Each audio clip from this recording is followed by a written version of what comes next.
Data visualization is the means by which you visually represent information. And that information could be the population, the gender breakdown, the education level, the number of birds in New Zealand. So it's a way of communicating that so people can understand that more visually. Humans we're very visual in how we understand the world around us and how we communicate it.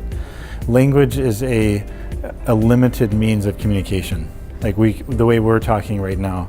Through visuals, you can really communicate much more effectively, much more information in a much more condensed way. The whole saying, a picture's worth 1,000 words, is actually, that's what data visualization is. It's using those thousands of words and pieces of information to help people understand something better.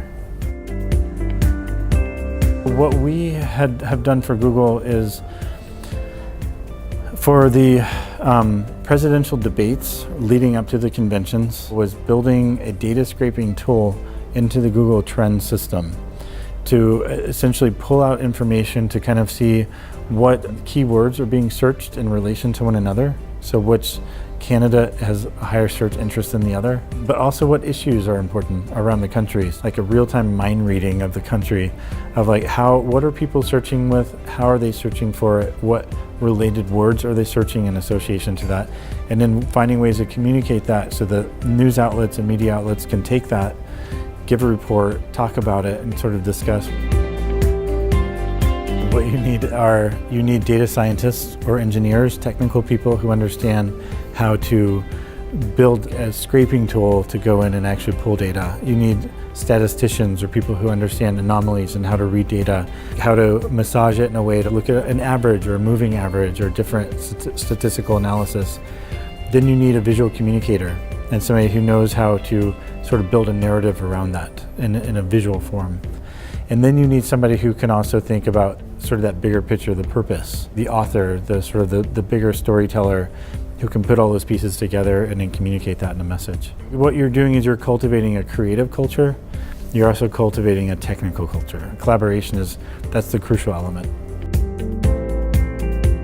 Getting yourself stuck in one programming language is keeping yourself from progressing. So I think currently right now the language of flavor du jour is React. We use a lot of JavaScript frameworks and libraries that are open source, like D3, 3JS. Node.js is a really important one for us as well. And I just think that what's really important to understand is, in learning a language, being open-minded and understanding what is the project we have first, and now what languages do we need to support the project.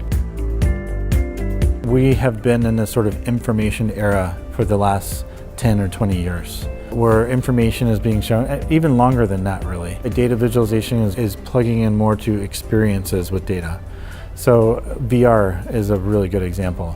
How do you actually plug people in? And it's not building empathy, it's more about putting people into a place, or looking at a 3D space and how do you visually represent information right here in this space, or going to Easter Island and actually being able to fly around Easter Island and look at the statues and different artifacts and seeing this sort of information outside of your smartphone, where you're probably not going to have cell reception there.